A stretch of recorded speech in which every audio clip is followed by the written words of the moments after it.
UFC 286, Edwards versus Usman, the trilogy is going down on Saturday night. It's going to be an awesome night of fights. I'll start at the very bottom of the card, make my way all the way up, give my predictions and breakdowns for every fight. Starting with the opening prelim of the night, which is Veronica Hardy versus Juliana Miller. I don't know why. Like, this is a squash match. Let's be real here. This is an absolute squash match. Veronica Hardy hasn't fought in a long time. 3 years. She hasn't fought in 3 years. And her last fight, she lost to Bia Malecki, who was one and not. Like, come on, man. And Juliana Miller coming off winning the Ultimate Fighter. I think she's gonna be able to get the takedowns. I think she's gonna be able to grind out a win, probably inside the distance too. As you guys can see, she's a big favorite. I understand why. Veronica Hardy is like a part-time fighter, and in every single fight, when there's a part-time fighter versus a full-time fighter, I'm going to take the person that's more committed to the game. I also will say this kind of reminds me of like not in the exact same thing, like not the styles, but I think this is like a Clayton Carpenter, Juan Camilo Ronderos situation. If you guys remember that fight a few weeks ago, I think it's something similar to that. Like, I don't think Veronica Hardy is, doing lines like Ronderos is, but you know what I mean? It's one of those where one's committed to the game, one isn't. I'll take the person that's committed to the game, Juliana Miller, to get it done, get her hand raised. The next fight of the night, this is actually a pretty interesting one in all fairness. Jai Herbert, the Black Country Banger, taking on Mr. Highlight Ludwig Klein.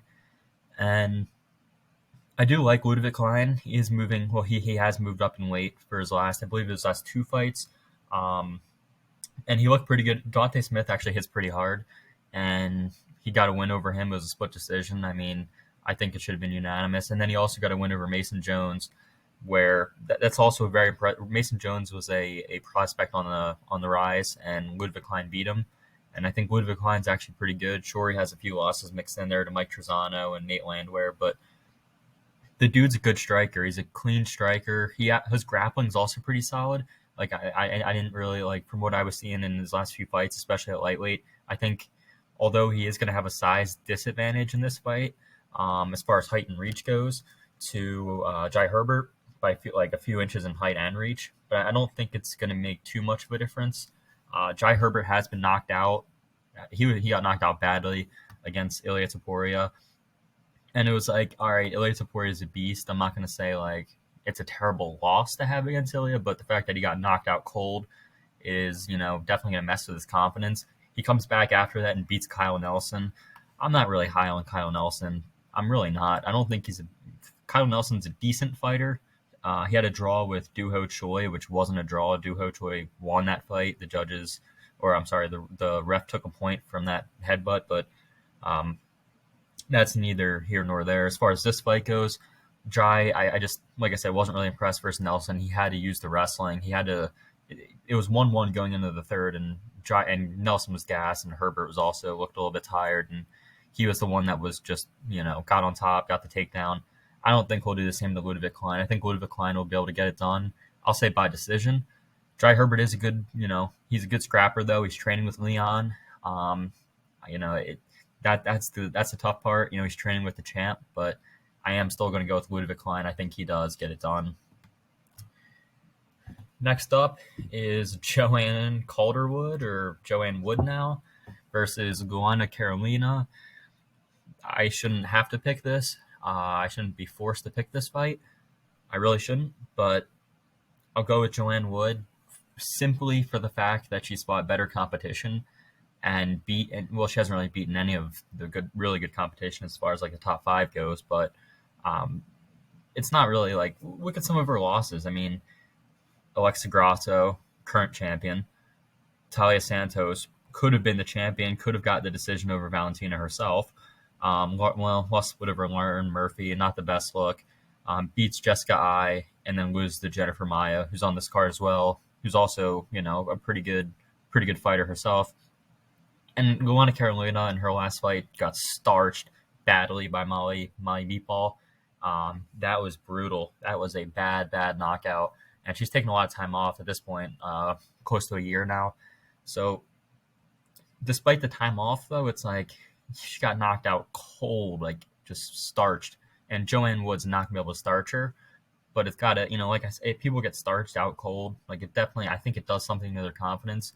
Maybe if it's been a few fights, but like especially like the last fight, if you get knocked out, it's got, you might be a little bit, hesitant to throw or hesitant to, engage. So I'm gonna go Joanne Wood. I'll say she has more output, more volume. I'm really not like I don't like picking this fight. If Joanne Wood retires after this fight, then and loses and retires, I'm gonna look like an idiot for picking her. But I can't pick Alana Carolina after she got knocked out cold by Molly McCann. Jake Hadley versus Malcolm Gordon. Now this is I'm going with Jake Hadley. But I don't think this is like a gimme fight at all.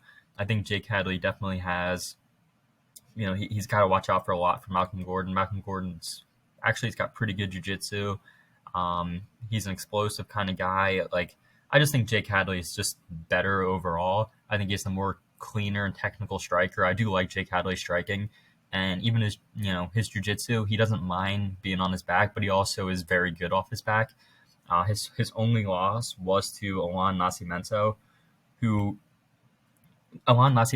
obviously shoot box fighter, training partner with Oliveira, and he just controlled Hadley on the ground a little bit. Hadley actually had his moments in the grappling too. Had some really good moments against a really a good grappler, Nascimento. He had a lot of impressive things that he did in that fight. So, and then in his last fight, he beats Carlos Candelario, submits him. Looked good in that one. Looked good in the striking, won striking, and even in the grappling, submitted him. So Malcolm Gordon, coming off a loss to Muhammad Makayev, got submitted. He did reverse Makayev a few times. He didn't look terrible in that fight. I can't hold that against him too much because he was, Muhammad Makayev is a pretty good prospect, and a lot of people think Makayev will get the belt one day in the future. And then Denise Bondar, who was making his UFC debut in that fight, submits him, I believe it was he submitted him, or he was going to submit him, but Bondar somehow got out of it, and maybe his arm was already broken, and I'm not sure how that exactly ended. But and then Francisco Figueiredo wins over him, but Francisco Figueiredo, I was watching that fight, and Francisco Figueiredo is not the smartest fighter. I'm just going to be honest with you. He has top position, and then he falls back for heel hooks and stuff. It's like, why are this is not a grappling match. This is a fight. You want to be on top. You want to be controlling. You want to land some ground and pound, or look for an arm triangle or submission like that. Why would you fall back for a heel hook, a low percentage submission in MMA? But I'm going to go with Jake Hadley. Like I said, Malcolm Gordon's good, though. I don't think this is minus 350 for Hadley. It's a little bit insane. I think it maybe should be minus 200 or around there. But Christian Leroy Duncan taking on Dusko Todorovic. Give me Christian Leroy Duncan. This guy's a prospect. I really do like this guy. His striking is very, very clean, and he has a wide array of knockouts, like a bunch of different things he knocks people out with. Spinning elbow, flying knees. He's not the best grappler. I know he has a submission, but I don't think he's going to submit Dusko. But I do think he could knock him out, and I think he will knock him out. His striking is just it's just very fluid. I saw some people comparing him to Gane. I don't think that's really a fair comparison at all. I don't think he's that kind of striker, but I do think he's pretty good. I think on the feet, he absolutely should win this fight, and Dusko is probably going to have to shoot takedowns and look to grapple. I just don't see him having that much success against a guy like Christian Leroy Duncan. I think this is a great spot for him. About a 2-1 favorite. I think he might look even better than that. Maybe in the first round, he might get taken down. He might, have a little bit. He might struggle a little bit early on, but as he, gets comfortable in there, I think he really does. He's going to find a shot that puts Dusko down. Dusko, it's not like he has a great chin. I mean, he's been knocked out before. Brunelli Soriano, Chidi Njokuani. I think he gets knocked out again by a better striker in Christian Leroy Duncan. Next up is Lerone Murphy versus Gabriel Santos. And this is actually closer. I think this is a pretty close fight. The odds right now are about minus 170 or thereabout for Lerone Murphy. Gabriel Santos coming in as the underdog, which I agree with. Lerone Murphy has the UFC experience. He's fought a better level of competition, although Gabriel Santos has fought a pretty decent level of competition himself. If you look through, like, he's fought, and he actually beat Elvis Brenner, the guy that beat Zubair Tukhugov. And if you don't know, Zubair Tukhugov also fought Lerone Murphy. So there's kind of like a triangle or whatever you call it there. And Lerone Murphy actually had a draw with Tukhugov. And, well, I'm not going to get into MMA math. It doesn't work anyway. And I'm actually going to pick Murphy just because I really think this guy's dynamic. And I think Santos is a good fighter. I think Santos is live, certainly in the grappling. I think Lerone Murphy's grappling is not the best. But I will say what he does excel at, and at a very, very high level, is his striking. He's quick. He's precise. Like, I really do think this guy's a good striker. And if he can keep this on the feet, like, he might find a knockout or definitely win over 3. Like I said, his striking is very, very, in my opinion, very high level. But the grappling isn't Santos. Santos does have. So we'll see what happens there. It's not like I'm really confident in Murphy, but like I said, if he keeps us on the feet, he should win. Muhammad Makayev coming back to face Jafel Filo, and I'm going to take Muhammad Makayev to win. I know there have been some concerns about Makayev. Some of the concerns have been like his shoulder being, him having to get like a shoulder surgery or him putting that off, and is he healthy for this fight and whatnot. But I mean, I don't think Muhammad Makayev maybe he would rush to take a fight to try to prove something, maybe find a finish, UFC London, but I think he's okay. I don't think he would come into a fight knowing he was hurt, knowing his shoulder was blown out. I think he's coming in this fight, pretty confident, pretty ready to go, without any major injuries, or at least I hope. And against Filo, I think Filo is pretty good himself. Solid fighter, but I just don't think. I think it's really just a level. It's just a matter of Muhammad Makayev has beaten good competition already.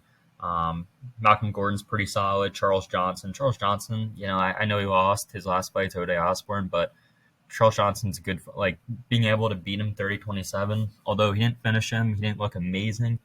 But, first fight in the UFC being Charles Johnson, pretty impressive. For Filo, I feel like Makayev will be able to get the takedowns, and I don't feel like Filo will find a submission off his back. And I feel like it's just going to be a matter of, will Filo be able to find a submission off his back? Because I think Makayev will be able to take him down. And my answer will be no. I think Makayev gets it done by decision. Sam Patterson taking on Yanel Ashmaz.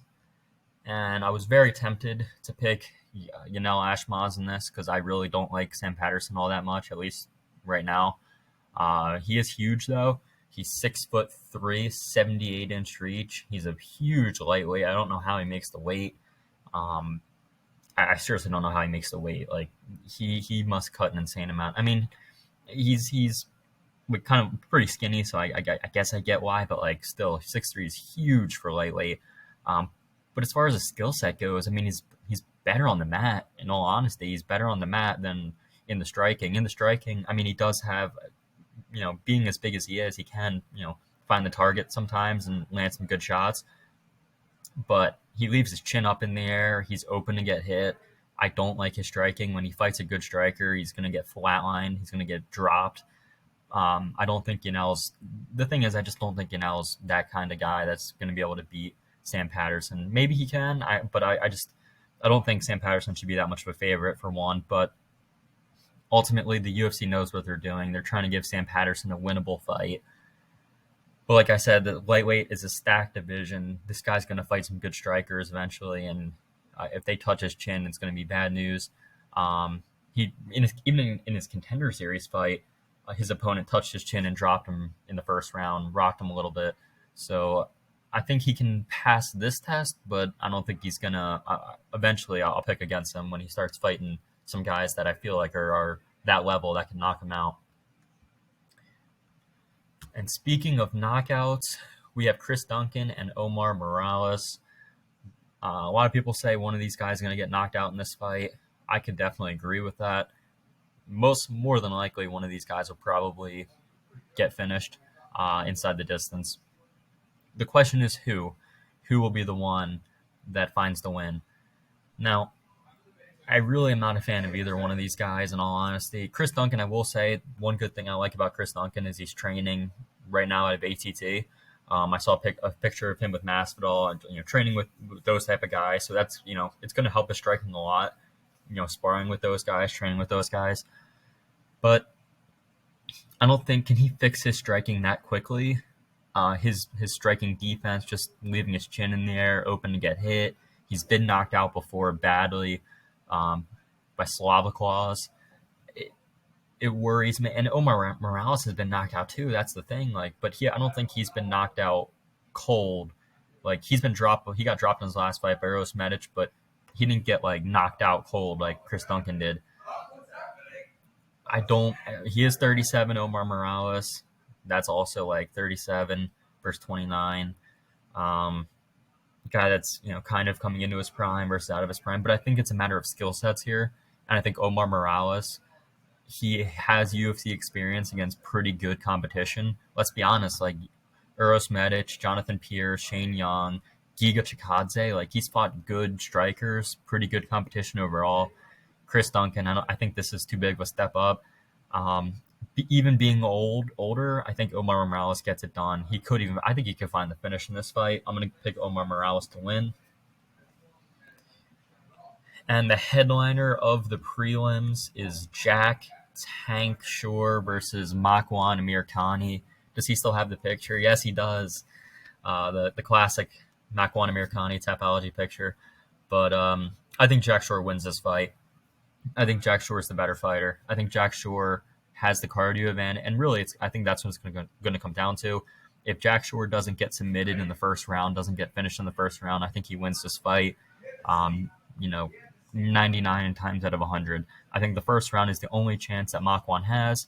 I think Jack Shore will survive or even possibly win the first round, but he does have to be careful in the grappling exchanges.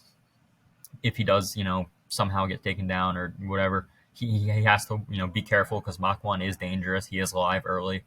But as the fight progresses, I feel like Jack Shore is going to, eventually find a finish over Makwan Amirkhani. Moving up in weight from bantamweight to featherweight, this is a good step. I don't think Makwan's going to knock him out. And I think Jack Shore can hang with Makwan. Definitely, he might even be better on the mat than Amirkhani is as far as, I don't think Makwan's going to submit him. So I'm going with Jack Shore. Probably, I'll say, Makwan loses a lot in the second round. So I'll say second round knockout or submission even for sure.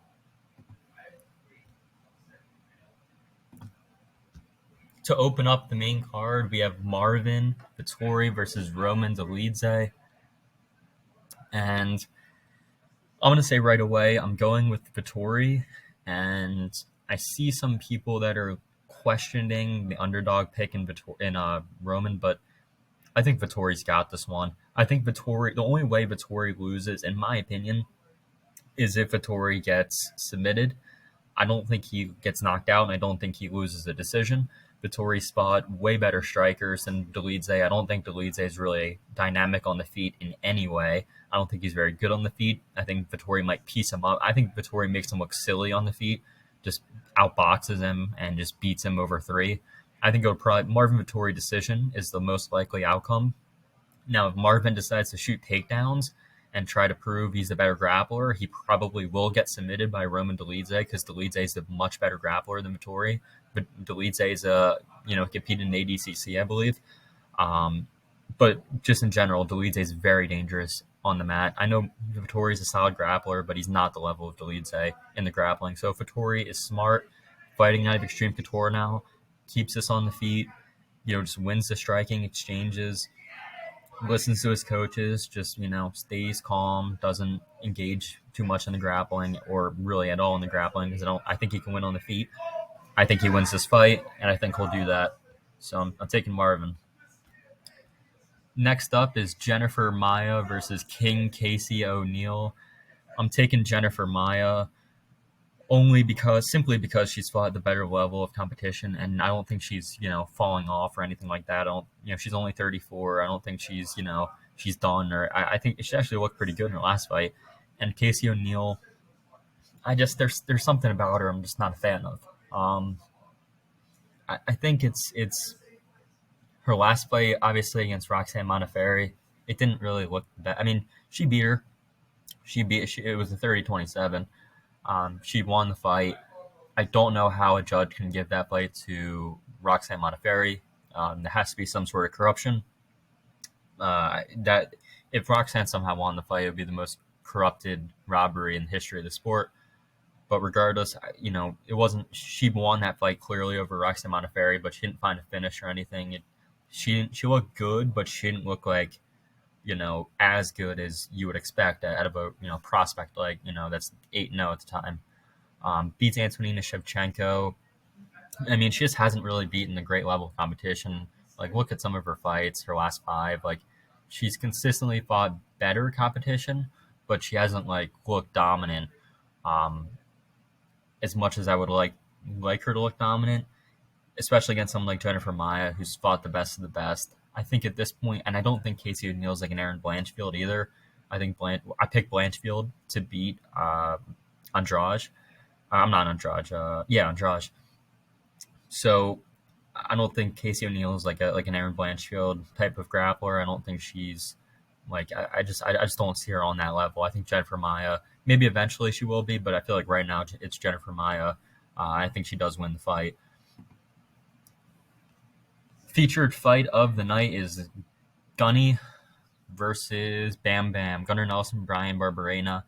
I'm taking Gunny. I'm taking Gunnar Nelson. Gunnar Nelson's just a great grappler. He has a karate style, but he's a very good grappler.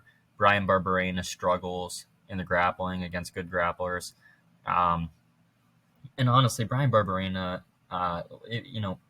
he's what do you call him? He's kind of like a gatekeeper. He's kind of a gatekeeper to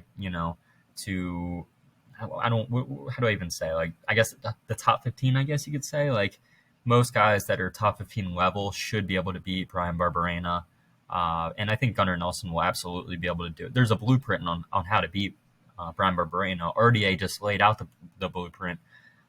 He just made it clear. So I think Gunnar Nelson does the exact same thing. I think he can take the back of Barberena, possibly, maybe submit him. I don't know if I'm going to call a submission. You know what? I will call a submission. I'll say Gunnar Nelson first round submission over Brian Barberena. He shouldn't waste any time. He shouldn't try to, feel this out on the feet, see how it goes.